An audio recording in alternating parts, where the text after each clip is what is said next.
Hello everyone, আসসালামু আলাইকুম।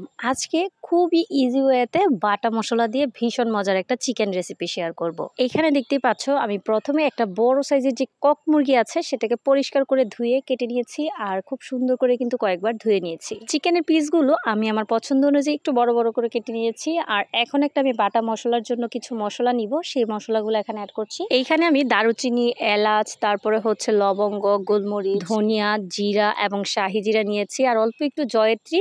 আর এখন এর মধ্যে দিয়ে দিয়েছি আমি আদা এবং রসুন। এখানে দেখতেই পাচ্ছ আমি কিরকম সাইজের আদা এবং রসুন নিয়েছি। এখন এই মশলাগুলোকে আমি শিলপাটায় বেটে নিব।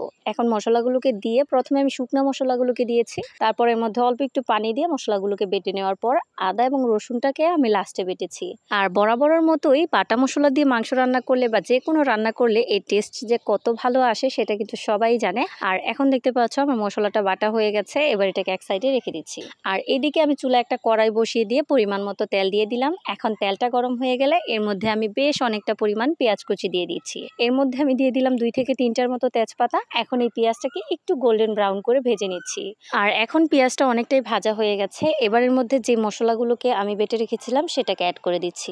এখন চুলার আঁচটাকে কমিয়ে দিয়ে আমি মশলাটাকে বেশ কিছুক্ষণ ভেজে নিচ্ছি। আর এখন মশলাটা যখন ভাজা হয়ে যাবে তখনই এর মধ্যে আমি দিয়ে দিচ্ছি স্বাদ মতো লবণ আর দিয়ে দিচ্ছি পরিমাণ মতো হলুদ গুঁড়া আর পরিমাণ মতো মরিচ গুঁড়া। আমি একটু ঝালটা বেশি খাই তাই ঝালটা একটু বেশি দিয়েছি। এখন এর মধ্যে পরিমাণ মতো পানি দিয়ে মশলাটাকে ভালো করে আমি কষিয়ে নিচ্ছি। মশলাটা কষানো হয়ে গেলে যখন এর মধ্যে থেকে তেলটা বেরিয়ে আসবে তখনই আমি এর মধ্যে যে মাংসগুলোকে ধুয়ে রেখেছিলাম সেটাকে দিয়ে দিচ্ছি। আমার কাছে এই চিকেনটা অনেক বেশি পছন্দের, কারণ এটা একটু দেশি মুরগির মতো শক্ত শক্ত হয়, তাই খেতে ভালো লাগে। আর এইভাবে বাটা মশলা দিয়ে রান্না করলে আরো বেশি ভালো লাগে খেতে। আর দেখতেই পাচ্ছ আমি মশলার সাথে চিকেনটাকে খুব সুন্দর করে মিশিয়ে দিচ্ছি।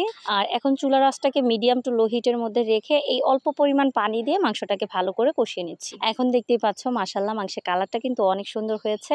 এখন এটাকে আরো একটু আমি নেড়ে চেড়ে দিচ্ছি। আর এখন আমি এর মধ্যে কলিজা অ্যাড করব। আমি কলিজাটা সবসময় এরকম কষানোর পরে অ্যাড করি যাতে করে কলিজাটা একদম আস্ত আস্ত থাকে। আর সাথে কয়েকটা কাঁচামরিচ দিয়ে সবকিছুকে একটু ভালো করে নেড়ে চেড়ে দিচ্ছি। একটু কষিয়ে নেওয়ার পর তারপরে এর মধ্যে আমি পরিমাণ মতো পানি অ্যাড করে দিচ্ছি। তোমরা এখানে যে যেই রকম ঝোল খেতে পছন্দ করো সেই অনুযায়ী ঝোল দিতে পারো। আর এবারও আমি ভালো করে নেড়ে চেড়ে মিশিয়ে দেওয়ার পর কিছুক্ষণ ঢাকনা দিয়ে ঢেকে দিব। আমি যেহেতু আজকের মাংসটা একটু ভিজা ভিজা রাখতে চাচ্ছি, মানে অনেকটা ঝোলও রাখতে চাচ্ছি না আবার একেবারে শুকিয়েও ফেলতে চাচ্ছি না। দেখতেই পাচ্ছ মাংসের ঝোলটা কতটা পরিমাণে আমি শুকিয়েছি। ঠিক এ পর্যায়ে এটা চুলার আঁচটাকে আমি বন্ধ করে দিব যাতে করে এই ঝোলটা একেবারে শুকিয়ে না যায়। এটা কিন্তু ঠান্ডা হয়ে গেলে আরো অনেকটা শুকিয়ে যাবে। আর মাংসটাকে ঢাকনা দিয়ে ঢেকে চুলার আঁচটাকে বন্ধ করে আধা ঘন্টা রাখার পরে দেখো মাংসের লুকটা কতটা সুন্দর হয়েছে। এর গ্রেভিটা কিন্তু একদম মাখো মাখো হয়েছে। এই গ্রেভিটা দিয়ে খেতে কতটা যে ভালো লাগে, যারা এইরকম গ্রেভি দিয়ে মাংস খেতে পছন্দ করো তারা অবশ্যই বুঝতে পারছো। আশা করছি আমার আজকের মাংস রান্নাটা তোমাদের কাছে অনেক ভালো লেগেছে। যদি ভালো লেগে থাকে এইরকম কক মুরগি বাসায় আসলে এইভাবে বাটা মশলা দিয়ে মাংস রান্না করলে কিন্তু মাংসের কালারটা যত সুন্দর হয় এটা খেতে কিন্তু আরো বেশি দ্বিগুণ টেস্টের হয়। আর আমার রান্নাটা তোমাদের কাছে কেমন লেগেছে কমেন্টে জানিয়ে যেও। আর যদি ভালো লেগে থাকে তাহলে লাইক, কমেন্ট এবং শেয়ার দিয়ে পাশে থেকো। সবাই ভালো থেকো। আজকে এই পর্যন্তই। আল্লাহ হাফেজ।